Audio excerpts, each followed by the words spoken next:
चक्षुरुन्मिलितं येन तस्मै श्रीगुरवे नमः।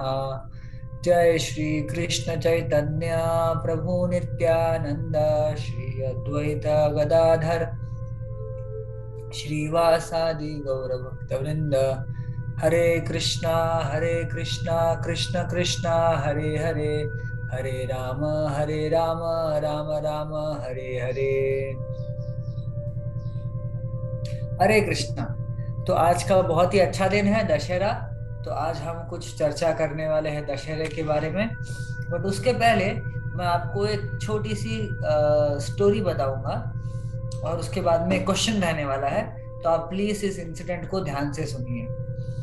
तो एक दिन की बात है, अहमदनगर म्युनिसिपल कॉरपोरेशन के लोग एक व्यक्ति के एक आदमी के घर के सामने आए और उनके घर के सामने एक बहुत बड़ा खाली ग्राउंड था।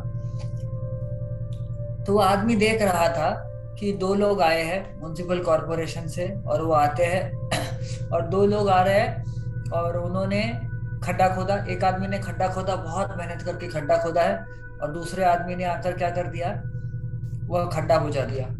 फिर से वो लाइन से खड्डे खोद रहा है, दूसरा आदमी लाइन से खड्डे बुझा रहा है। तो ये वो खड़ा खड़ा रह के बोर हो गया, अरे क्या चल रहा है। हाँ, इतना हमारा गवर्नमेंट का पैसा ऐसे ही वेस्ट हो रहा है, सिर्फ खड्डा खोद रहे बंद कर रहे, खोद रहे बंद कर रहे। तो क्या आप सोच सकते हैं क्या चल रहा था? कोई गैस करेगा क्या चल रहा था? हार्दिक, उदय, कोई गैस कर सकता है ऐसा क्यों हो रहा था?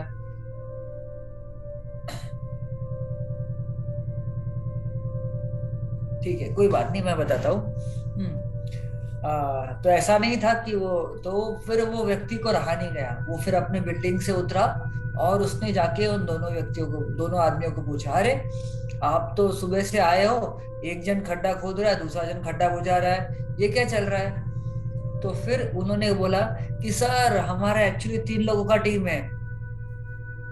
एक जन क्या करता है, खड्डा खोदता है, दूसरा जन दूसरा जन पेड़ लगाता है, और तीसरा जो व्यक्ति है वह क्या करता है, वह उस खड्डे को बुझाता है। पर प्रॉब्लम ये हो गया कि आज हमारा सेकंड वाला आदमी ना जो एब्सेंट है, इसलिए हम क्या कर रहे हैं, हम कम से कम खड्डा खोद रहे, खड्डा बुझा रहे, और वो पेड़ लगाने वाला एब्सेंट है, तो भी हम लोग अपना अपना काम कर ले रहे हैं। ठीक है।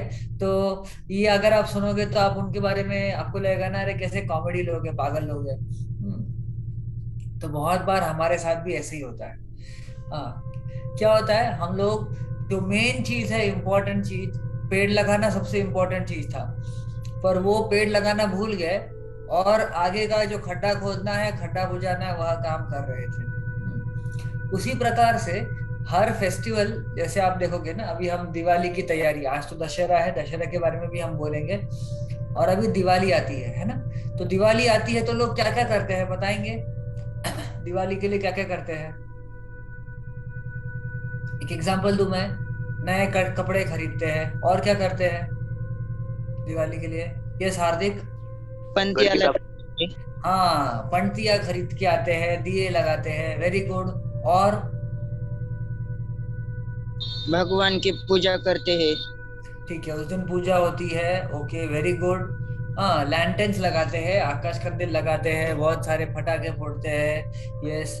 कोई बता रहा है मिठाइयाँ मिठाइयाँ लाते, मिठाई बनाते हैं घर में, बहुत सारा फरार की आइटम्स बनते हैं।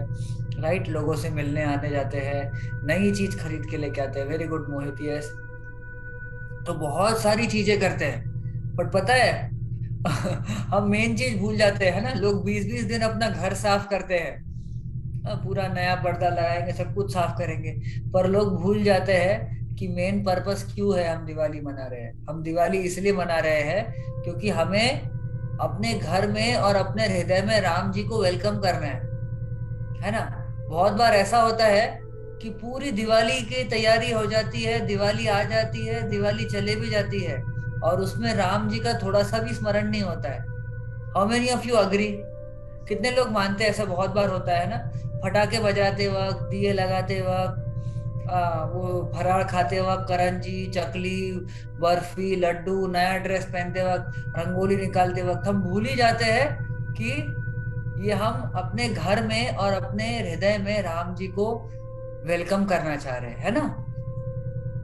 तो हमारी हालत कैसी हो जाएगी पता है? वो हमारी हालत हो जाएगी म्युनिसिपल कॉरपोरेशन के उन दोनों लोगों के जैसे, जो बोलते हैं ना हम दोनों अपना काम कर रहे हैं, वो पेड़ लगाने वाला एब्सेंट है ना। तो उसी तरह से कोई भी रिचुअल या फिर कोई भी विधि हम करते हैं, उसके पीछे होता है बहुत बहुत ही इंपॉर्टेंट पार्ट, वह होता है उसके पीछे का स्पिरिट, उसके पीछे का भाव। और यदि हम उस भाव को भूल जाए तो फिर हमारे एक्शंस ना थोड़ा सा कॉमेडी लगेंगे, कोई दूर से देखेगा ना तो उसको कॉमेडी लगेगा। अरे सो जस्ट इमेजिन ना, लोग पूरा दिवाली मना लेते हैं, दिए लगा लिए, पटाखे फोड़ दिए, मिठाई बांट दिए, सब कुछ खत्म हो गया, हजारों रुपए स्पेंड किए हैं, बट उसमें थोड़ा सा भी राम के बारे में याद ही नहीं आया कि अरे हम राम जी के स्वागत के लिए दिवाली मनाते हैं, है ना। तो ऐसा हो सकता है। उसी प्रकार से दशहरा हम क्यों मनाते हैं, कौन बताएगा? अपन दसरा का साजरा करतो? सर बिकॉज राम ने रावण का वध किया था इसलिए। हाँ, तो राम ने रावण का वध किया था इसलिए, ठीक है। हाँ, तो अभी हम थोड़ा सा चर्चा करेंगे राम और रावण, राम ने रावण का वध कैसे किया उसके बारे में। और उससे केवल वध किया इसलिए हम आज क्यों मनाते हैं, वो तो हजारों साल पहले, हम आज क्यों दशहरा मनाते हैं, उससे क्या फायदा हमें? कोई सोचा कभी कभी आपने? सोचना चाहिए ना। रावण तो मरने को हजारों साल हो गए, ठीक है, राम ने रावण को मारा, उससे हमें क्या फायदा, हमें क्या सीखने मिलता है ना। फिर हम क्यों दशहरा मनाते हैं, अभी क्या मना के फायदा, बोलिए उदय। सर हम ऐसे बुरे लोगों का वो बोलते बुरे लोगों के साथ ज्यादा रहने का, जो अगर कोई बुरा करता होगा तो उनके साथ अच्छा व्यवहार करने का। Yes, perfect perfect. हाँ, तो हम आज के त्योहार से सीखते हैं कि कैसे यदि कोई व्यक्ति बुरा रहेगा, हालांकि बहुत शक्तिशाली हो, हालांकि बहुत धनवान हो, बहुत पावरफुल हो, उसके साथ में बहुत सारे लोग हो, परंतु यदि वह बुराई करेगा तो उसके साथ में हमेशा उसका लॉस ही होगा, वह हार जाएगा। और जो अच्छे साइड में रहेगा, तो वो हमेशा जीवन में जीतेगा। तो यह हमेशा कैसे अच्छाई की जीत होती है और बुराई की हार होती है, यह याद दिलाने के लिए हम दशहरा मनाते हैं, ठीक है। और भी बहुत सारे रीजंस हैं, तो अभी हम चर्चा करेंगे। तो आज हम दशहरा के बारे में चर्चा करने वाले हैं। Sorry, yes. तो बहुत ही महत्वपूर्ण फेस्टिवल है। बहुत जगह पर बड़े बड़े मैदानों में रावण, मेघनाथ, कुंभकर्ण, इनके पुतले जलाए जाते हैं और बहुत सारा पटाखा होता है, लोग एक दूसरे को विजिट करते हैं। तो इन सब के पीछे यह भाव होना चाहिए, यह हमें स्मरण होना चाहिए कि कैसे हमेशा जो अच्छाई है इसकी जीत होती है ना। इसे हम क्या कहते हैं हिंदी में, एक संस्कृत में श्लोक है, इसे छोटा सा पार्ट बहुत फेमस है, क्या है, किसी को पता है? संस्कृत में बहुत फेमस पार्ट है जिसे हम कहते हैं, वह हमारे इंडिया का एम्बलम पे भी होता है, सत्यम एव जयते, सत्य की हमेशा जीत होती है। यह हम इस एपिसोड से सीख सकते हैं। तो आज हम दशहरे के बारे में चर्चा करेंगे। तो इंसिडेंट है, यह प्रसंग आता है रामायण से, यह तो इतिहास ही है, आपको सबको पता होगा, जस्ट हम थोड़ा सा रिवाइज करेंगे। तो राम, लक्ष्मण, सीता वनवास में थे 14 वर्ष के, जब उनके पिताजी ने उन्हें वनवास में जाने कहा, वन में रहने के लिए कहा, और चित्रकूट से अलग अलग अलग अलग जंगलों में घूमते घूमते वे आए थे एक स्थान पर जिसका नाम था जनस्थान। और जनस्थान ऐसे तो रावण का प्रॉपर्टी था, बट रावण ने क्या कर दिया था, वह जो जगह थी जनस्थान, वह जगह रावण ने दे दी थी पूत ऐसा शूर्पणखा को। अभी शूर्पणखा उनकी बहन थी, बट यह पूरा रूल करने के लिए शूर्पणखा को दे दिया था। इसका कारण यह था कि गलती से रावण के हाथ से शूर्पणखा के पति की मृत्यु हो गई थी, जिसका नाम था विद्युजित। और शूर्पणखा बहुत गुस्सा हो गई, अरे मेरे पति को मार दिया। तो रावण ने थोड़ा सा मनाने के लिए कह दिया, ठीक है ठीक है, आज से तुम जनस्थान की रानी। और तुरंत शूर्पणखा बहुत खुश होगी, वाह यस, मैं आपसे जनस्थान की मेन महारानी हूँ, सब कुछ मेरा शासन चलेगा। तो वह बोली ठीक है, मेरा पति मर गया तो क्या हो गया, नो प्रॉब्लम, कम से कम मैं देखो इतने कम उम्र में मैं इतने बड़े जगह की रानी बन गई हूँ। तो वह घूम रही थी, सोचो उसने सोचा चलो अब मैं कोई और आदमी ढूंढ लूंगी, उसके साथ में शादी कर लूंगी। और फिर वहां पर उसने देखा कि एक बहुत ही सुंदर व्यक्ति है, दिखने को तो राजकुमार लगता है परंतु है तो साधु के वेश में। उसने सोचा नो प्रॉब्लम, मेरे पास बहुत पैसा है, मैं उसे कपड़े वगैरह दे दूंगी। तो उसने फिर जाकर राम जी से कहा कि ना मैं आपसे शादी करना चाहती हूँ। और राम जी ने कहा मेरी तो शादी हो गई है, मैं तो सीता मेरी पत्नी है। तो फिर राम जी ने बोला जाओ लक्ष्मण को पूछो। फिर इस तरह से उनका बहुत कुछ चल रहा था।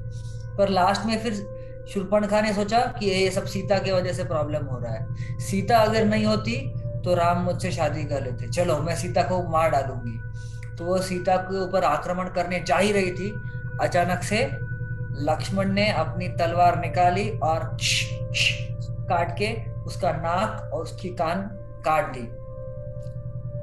और फिर शूर्पणखा चिल्लाते चिल्लाते जाती है, और वहां पर उसके दो भाई थे। किसी को नाम पता है उन दोनों भाई के जो जनस्थान में रह रहे थे? देखते हैं किसको पता है रामायण। उनका नाम था खर और दूषण। तो खर और दूषण और उनके साथ में 14,000 राक्षसों की सेना होती है। तो वह सब 14,000 राक्षस और खर और दूषण सब लोग अटैक करने के लिए आते हैं राम जी को। और राम अकेले ही सबको हरा देते हैं, पूरा परास्त कर देते हैं, है ना। तो हम स्टोरी थोड़ा फास्ट लेंगे। जनस्थान आए रघुराई, शूर्पणखा की नाक कटाई, खरदूषण को मारे राम, पतित पावन सीताराम। फिर शूर्पणखा गई और उसने कंप्लेन किया रावण को, रावण भैया देखो क्या हो गया। रावण ने पूछा तुम क्यों वहां पर गई थी? तो अभी शूर्पणखा चुप, क्या बोलेगी, मैं मैं लड़का ढूंढने गई थी। तो उसने बोला नहीं मैं वहां पर नहीं, मैं तुम्हारे लिए गई थी। वहां पर पता है कौन है? वहां पर एक बहुत सुंदर स्त्री है। तो शूर्पणखा को पता था कि रावण हालांकि इतना शक्तिशाली राजा है, उसके पास बहुत धन संपत्ति है, सब कुछ है, परंतु उसका वीकनेस क्या है? उसका वीकनेस है कि उसे सुंदर स्त्रियां जो है जब दिख जाती है तो फिर उसका दिमाग काम नहीं करता। तो उसने कहा मैं तुम्हारे लिए एक बहुत सुंदर स्त्री ढूंढने गई थी जिसका नाम है सीता। और वह सीता की सुंदरता बताने लगी। और फिर रावण वह पागल हो गया, बोला हाँ मुझे सीता चाहिए, सीता चाहिए। और फिर वह जाके मिला अपने मामा से जिनका नाम था मारीच। मारीच ने बोला अरे कौन बेवकूफ है जो तुम्हें बोल रहा है ऐसे करने के लिए, कौन है तुम्हारा दुश्मन जो तुम्हें बोल रहा है सीता को लाने के लिए? तुम्हें पता है सीता कौन है? सीता राम जी की पत्नी है। और राम कौन है मुझे अच्छे से पता है।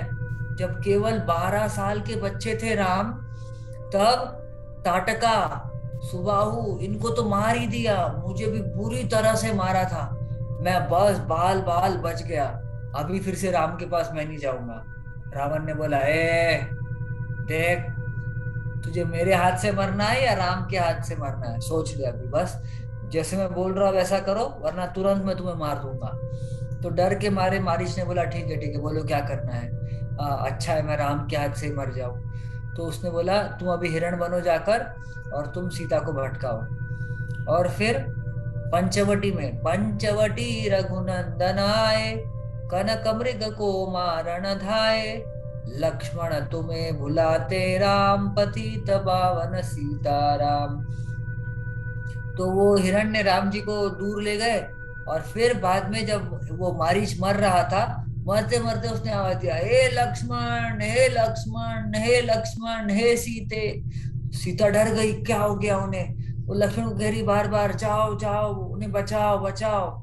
लक्ष्मण बोलते अरे भैया को कुछ नहीं होगा, मुझे पता है, वो ये तो राक्षस आवाज निकाल रहा है, भैया कोई प्रॉब्लम में नहीं है। पर सीता जब बहुत फोर्स करती है, जो बहुत कहती है, तो फिर लक्ष्मण जी कहते हैं ठीक है मैं जाता हूँ। और फिर लक्ष्मण जी जाते हैं। और जैसे ही लक्ष्मण जी जाते हैं, वहां पर किसका प्रवेश होता है? कौन आता है वहां पर? यस, उदय राम कौन आता है? कौन बताएगा? हाँ, वहां आता है रावण। रावण साधु वेश में आया, भूख ने मुझको बहुत सताया। भिक्षा दो यह धर्म का काम, पतित पावन सीताराम। भिक्षा लेकर सीता आई, हाथ पकड़ रथ में बैठाई। सुनी कुटिया देखी राम, पतित पावन सीताराम। और फिर रावण लेकर जाता है, और रास्ते में उन्हें मिलता है जटायु। जटायु बहुत फाइट करता है, परंतु क्योंकि जटायु बूढ़ा होता है और रावण बहुत ही शक्तिशाली होता है, इसीलिए जटायु बचा नहीं पाता है। और दूसरी ओर जब राम जी फिर से पहुंचते हैं और देखते हैं कि कुटिया खाली है, सीता को ढूंढते ढूंढते सब जगह जाते हैं, पर सीता उन्हें कहाँ नहीं मिलती है। वन वन ढूंढ रहे रघुराई, जनक दुलारी कहीं न पाई। गिद्धराज ने किया प्रणाम, पतित पावन सीताराम। और फिर गिद्धराज यानी जटायु यह राम जी को बताते हैं कि वास्तव में रावण जो है यह सीता को ले गया है। और फिर राम उस दिशा में जाना शुरू करते हैं। और फिर जब आगे जाते हैं, फिर कबंध से मिलना होता है, कबंध को वध करते हैं, कबंध का उद्धार करते हैं। फिर शबरी से मिलते हैं, और आगे जाकर वे मिलते हैं हनुमान जी से। और हनुमान जी फिर मिलकर राम लक्ष्मण को नमन करते हैं। वे पहचान जाते हैं कि राम ही मेरे स्वामी हैं। हम बहुत शॉर्ट में ले रहे हैं, हम आगे जाकर आपको पूरा डिटेल में रामायण भी बताएंगे। और फिर सुग्रीव से मिलते हैं। सुग्रीव और राम जी का फ्रेंडशिप होता है, और दोनों कहते हैं हम आप एक दूसरे को हेल्प करेंगे। और सुग्रीव अपना सब प्रॉब्लम बताता है, कैसे मुझे वाली ने बहुत परेशान किया, मेरे पत्नी को किडनैप कर लिया, मुझे राज्य से बाहर भगा दिया, मुझे बहुत मारता है। और फिर राम जी ने कहा ठीक है। राम जी ने देखा कैसे वाली की गड़बड़ है, तो फिर सुग्रीव से करी मिताई, अपनी सारी कथा सुनाई। वाली पहुंचा या निज धाम, पतित पावन सीताराम। और फिर वाली जब वाली जब मर जाता है, तो फिर राजा बन जाते हैं सुग्रीव। सिंहासन सुग्रीव बिठाया, मन में वह भारी हर्षाया। वर्षा ऋतु आई है राम, पतित पावन सीताराम। पर क्योंकि बारिश का सीजन आ जाता है, तो 4 महीने भगवान फिर वहीं रुकते हैं। और 4 महीने के बाद में सुग्रीव अलग अलग जगह पर वानरों को भेजते हैं। देश देश वानर भिजवाए, सागर के तट पर सब आए। सहते भूख प्यास और घाम, पतित पावन सीताराम। और सभी बंदर आते हैं और वहां पर ढूंढते ढूंढते आते हैं। और अंत में फिर जब समुद्र के तट पर पहुंचते हैं और उन्हें कुछ भी पता नहीं चलता है, सीता का बिल्कुल भी पता नहीं चलता है, तो वह डिप्रेस हो जाते हैं। ओ, अभी हमें सीता नहीं मिल रही है, हम क्या जवाब देंगे सुग्रीव को, क्या जवाब देंगे राम जी को। और उस समय फिर अंगद सोचता है चलो मैं सुसाइड कर लेता हूँ। उसे लगता है मैं बेटर है मर जाता हूँ, मैं भूखा रह के मर जाऊंगा। पर मैं सुग्रीव के पास जाऊंगा, कहूंगा मैं मुझे कुछ नहीं मिला, तो सुग्रीव मुझे बहुत मारेंगे। उससे अच्छा बेटर है कि मैं भूखा रहकर मर जाऊं। फिर हनुमान जी आते हैं और हनुमान जी उनको सांत्वना देते हैं। और हनुमान जी कहते हैं ठीक है, अभी ऐसे भी हमें कुछ मिल नहीं रहा है, चलो हम वो राम जी के बारे में कहने लगते हैं। और कहते कहते पूरा बचपन से बताते हैं, और फिर अंत में बताते कैसे गिद्धराज जटायु की कैसे मृत्यु हो गई। और जैसे ही वे बोलते जटायु की मृत्यु हो गई, बाजू में ही एक बहुत बड़ा वल्चर गिद्ध होता है, वह रोने लग जाता है, ओ मेरा भाई मर गया। और वह कौन होता है? वह होता है संपाति। और फिर संपाति बताता है हाँ, कि संपाति उसको बहुत दूर से देख पाता है। वो बताता है संपाति ने पता बताया, सीता को रावण हर लाया। सागर कूद गए हनुमान, पतित पावन सीताराम। और फिर सुंदरकांड का प्रसंग आता है, और हनुमान जी बड़ी छलांग लगाते हैं 100 योजन की, और अनेक अनेक बाधाओं को पार करके फिर वे पहुंच जाते हैं लंका में। और लंका में जाते हैं और जगह जगह पर ढूंढते हैं, पर कहां पर भी उन्हें सीता नहीं दिखती है। फिर अंत में वे जाते हैं रावण के पैलेस में, रावण के जो महल था वहां पर। वहां पर रावण सोया हुआ रहता है। और रावण को देखकर हनुमान जी सोचते हैं, अरे कितना अच्छा आदमी था ये, इतना सुंदर है, इतना शक्तिशाली है, इतना धन है, इतना अच्छा राज्य है। बस एक ही प्रॉब्लम है उसके लाइफ में, वह भगवान का भक्त नहीं है। अगर वो भगवान का भक्त होता था, उसका अच्छा कैरेक्टर होता था, फिर वो ऐसे गड़बड़ नहीं करता था, और इसका यश तो इंद्र से भी ज्यादा होता था। परंतु क्या करे, रावण को पता नहीं है कैसे जीना चाहिए। फिर देखता है वहां पर भी सीता कहीं नहीं मिलती है। फिर अंत में वे पहुंचते हैं अशोक वाटिका। और अशोक वाटिका में वे देखते हैं पेड़ के नीचे सीता है, और सीता वहां पर कंटिन्यूअसली रो रही है। और वहां पर रावण बार बार आके सीता को धमकाता है, सीता को कहता है कि मंदोदरी बना दूदासी, सब सेवा में लंकावासी, चलो भवन चल कर विश्राम, पतित पावन सीताराम। वो बार बार कहता है कि देखो, मंदोदरी है और बाकी की जितनी भी रानियां हैं, सबको मैं तुम्हारा दासी बना दूंगा, बस सीता तुम हाँ बोलो और मेरे साथ में चलो, तो मैं तुम्हें चलो और मेरे से शादी कर लो। तो सीता कहती, नहीं, कुछ भी हो जाए, चाहे मस्तक कटे हमारा, मैं नहीं देखूं वदन तुम्हारा, मेरे तन मन धन है राम, पतित पावन सीताराम। मैं राम जी को कभी नहीं छोड़ूंगी, चाहे मैं मर जाऊंगी बट कभी राम जी को नहीं छोड़ूंगी। तो फिर रावण बहुत गुस्सा हो जाता है। और पर रावण क्या कर सकता है ना, उसे श्राप मिला होता है, वह किसी तो श्राप मिलने के कारण वह सीता को साथ शादी नहीं कर सकता, ऐसे फोर्सफुली करके शादी नहीं कर सकता है। तो फिर वह वेट करता है, और वो जाकर अच्छे, पहले तो अच्छे अच्छे बातें से बोलता है, गिफ्ट देता है, राक्षसियों को भेज के टॉर्चर करता है। वो सोचता है किसी तरह से सीता मान जाए, पर सीता नहीं मानती और सीता रोती रहती है। फिर उस समय ऊपर से हनुमान जी आते हैं, और हनुमान जी ऊपर से वह अंगूठी जो राम जी ने दी है ऊपर से फेंकते हैं, और फिर बताते हैं, ऊपर से मुद्रिका गिराई, सीता जी ने कंठ लगाई, हनुमान ने किया प्रणाम, पतित पावन सीताराम। हनुमान जी कहते हैं, मुझको भेजा है रघुराया, सागर कूद यहाँ मैं आया, मैं हूँ रामदास हनुमान, पतित पावन सीताराम। और फिर पूरा बताते हैं कि कैसे राम जी है, वे आपको ढूंढ रहे हैं, आप चिंता बिल्कुल भी मत करो, राम जी यहाँ पर आएंगे और आपको ले जाएंगे। और सीता फिर खुश हो जाती है। और हनुमान जी देखिए, हनुमान जी कितने अच्छे सेवक है। हनुमान जी को क्या कहा था राम जी ने, केवल आप जाकर सीता जी कहाँ है ढूंढ लो और उन्हें संदेश दो कि मैं उनके लिए आ रहा हूँ। पर हनुमान जी इतना ही नहीं करते हैं, सोचते हैं, चलो अभी मैं यहाँ पर आया ही हूँ तो मैं देखता हूँ कि अपोजिट पार्टी जो शत्रु शत्रु सेना है कितनी शक्तिशाली है। तो जानबूझकर वे रावण का जो सबसे फेवरेट गार्डन था अशोक वाटिका, जहां पर कोई नहीं आ सकता है, ऐसे गार्डन को इतनी बुरी तरह से तहस नहस कर देते हैं।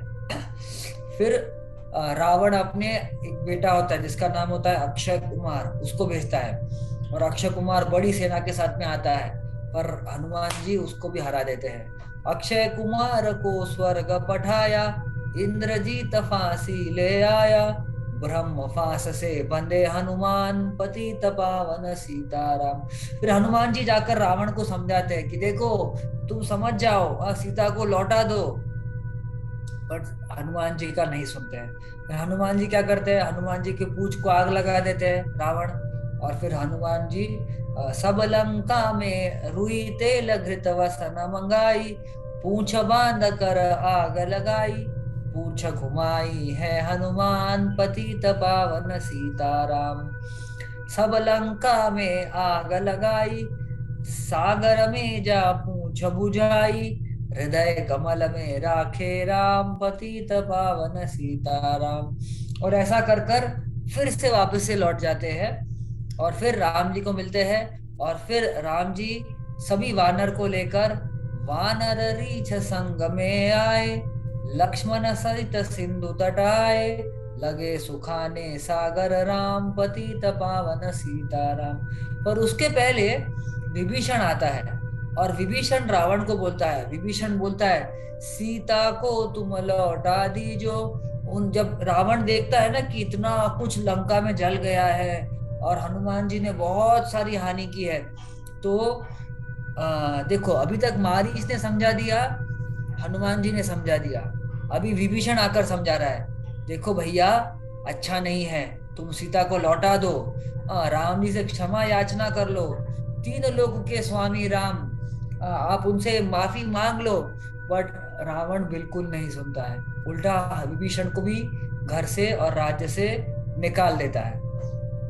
फिर विभीषण जाकर राम जी से उनके शरण में आ जाते हैं, और फिर सभी लोग मिलकर एक बहुत सुंदर ब्रिज बनाते हैं। सेतु कपि नल नील बनावे, राम राम लिख शिला तिरावे, लंका पहुँचे राजा राम, पतित पावन सीताराम। और पूरी वानर सेना लेकर भगवान लंका में पहुंच जाते हैं। और लंका में जाने के बाद सबसे पहले वे अंगद को भेजते हैं दूत की तरह, और राम जी के दूत बनकर अंगद जाते हैं।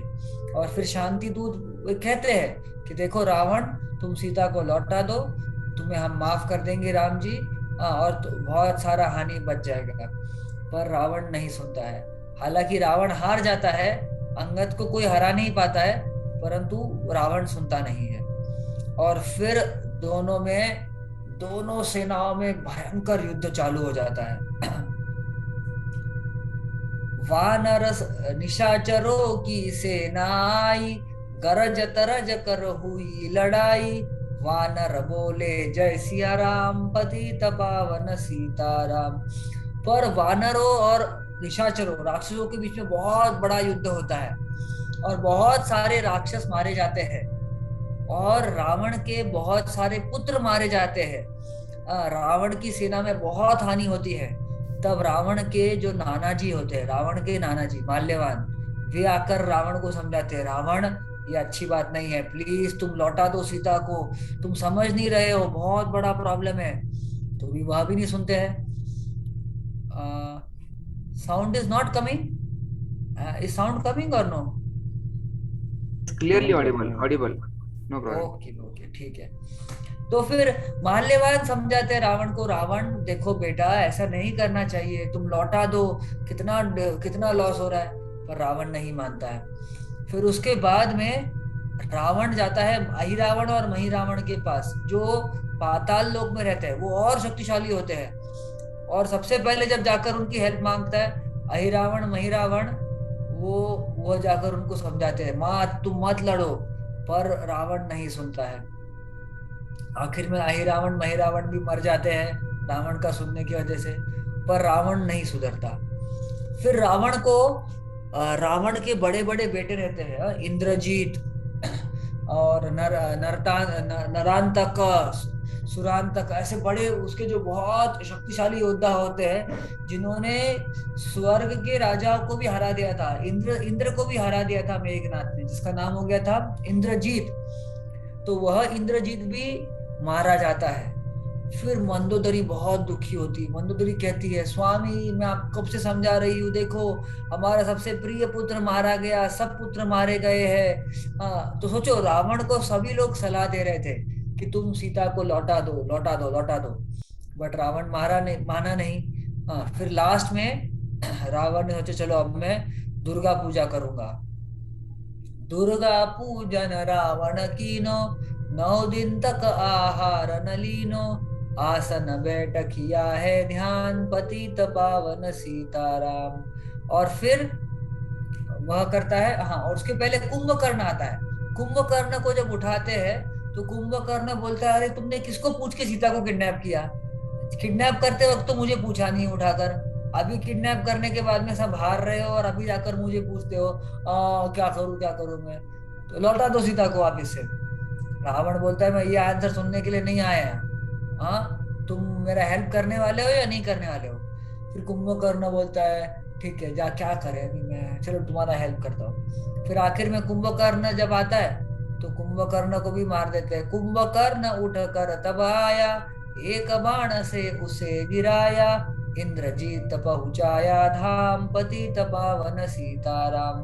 और फिर उसके बाद में नवरात्र के 9 दिन होते हैं, और रावण सोचता है चलो मैं अभी दुर्गा का पूजा करके दुर्गा का मैं वरदान लूंगा।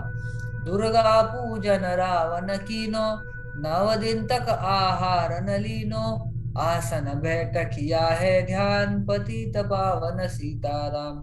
पर आखिर में क्या होता है, रावण का जो व्रत होता है उसे भी तोड़ देते हैं। रावण का व्रत खंडित कीना, परम धाम पहुंचा ही दीना, वानर बोले जय सिया राम, पतित पावन सीताराम।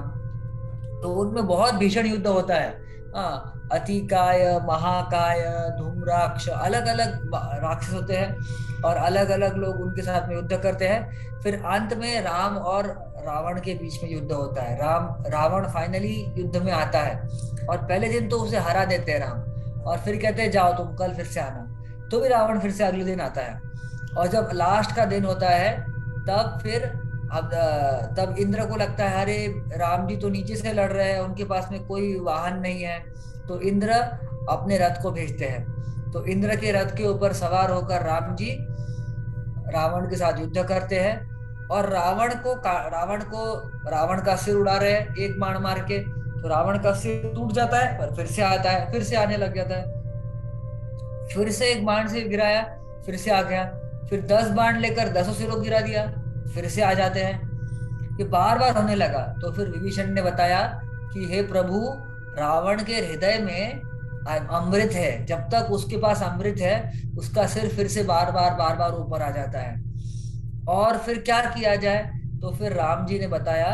तो फिर राम जी ने बाण लिया, और जो उनके पास एक स्पेशल मंत्र था, आदित्य हृदय मंत्र, जो उन्हें अगस्त्य मुनि ने दिया था, तो वह मंत्र का उच्चारण करके एक विशेष बाण होता है, उस बाण को सीधा छोड़ते हैं, और जब जाता है और सीधा रावण के छाती में लग जाता है, और रावण की छाती से सब अमृत निकल जाता है।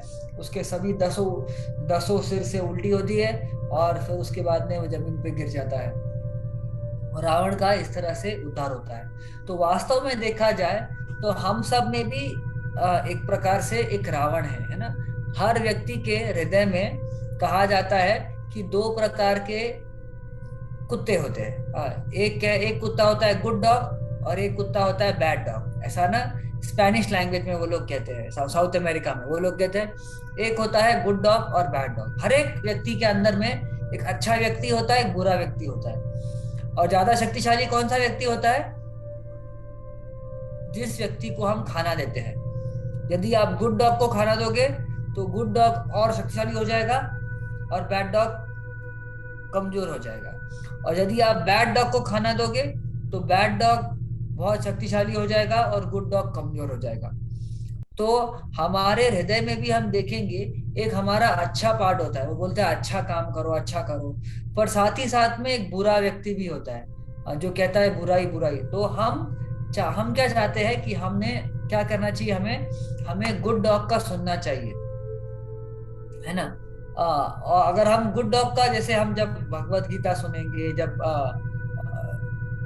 2 मिनट, यस, तो जब हम अच्छा एडवाइस सुनेंगे, जैसे हम जब गीता में, भागवत में हमारे जो बड़े हैं सब हमें बोलते हैं, जब हम उनका सुनते हैं तो हम गुड डॉग का सुनेंगे। और यदि हम उनका नहीं सुनते हैं तो फिर हमारी हालत भी रावण जैसे होगी, है ना। रावण के पास पैसों की कमी थी नहीं, उसके पास सोने की लंका थी, उसके पास बहुत सारे फॉलोअर्स थे, सभी लोग उसका ईमानदारी से मानते, सब कुछ अच्छा था। पर प्रॉब्लम क्या था, रावण में चरित्र नहीं था। और जब रावण को मारीच ने कहा, मंदोदरी ने कहा, विभीषण ने कहा, कुंभकर्ण ने कहा, माल्यवान ने कहा, अहिरावण महिरावण ने कहा, हनुमान ने कहा, अंगद ने कहा, राम जी ने खुद कहा युद्ध भूमि में, पर रावण नहीं माना। और फिर अंत में क्या हो गया हमें पता है, रावण को हारना पड़ा, उसकी मृत्यु हो गई। तो इससे हम यह सीख सकते हैं कि यदि हम जीवन में अधर्म का पालन करेंगे, अधर्म के बाजू से रहेंगे, तो हालांकि हम कितने भी शक्तिशाली हो, हम कभी जीत नहीं सकते। और जो भी हमें अच्छे उपदेश भी मिल जाए, पर यदि हम उनका फायदा नहीं लेंगे तो फिर वह अच्छे उपदेश हमारे जीवन में हमें कुछ सहायता नहीं दे पाएंगे।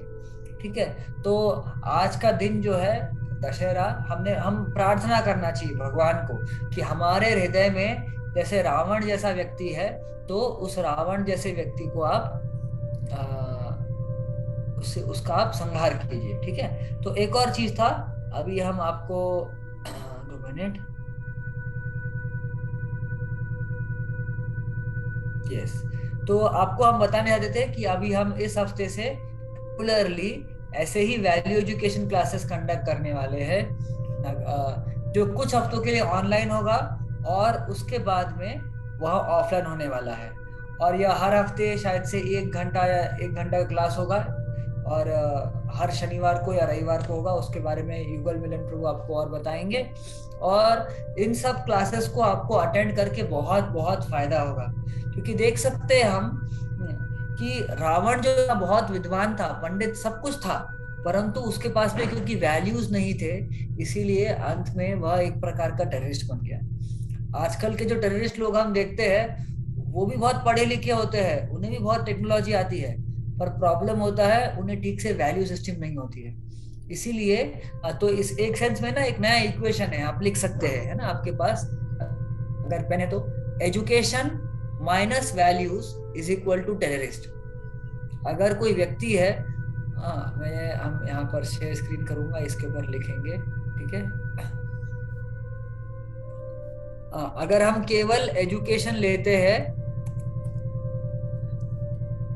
पर अगर हम माइनस वैल्यूज, अगर हम वैल्यूज नहीं अपने जीवन में रखते हैं, तो फिर हम क्या हो जाएंगे, टेररिस्ट।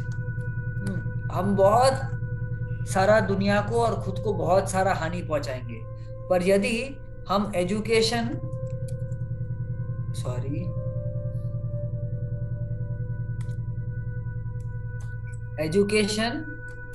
प्लस वैल्यूज, अगर हम हमारे जीवन में नैतिक मूल्यों को अपनाएंगे तो फिर क्या होगा, हम बनेंगे एक अच्छे व्यक्ति, गुड ह्यूमन बीइंग।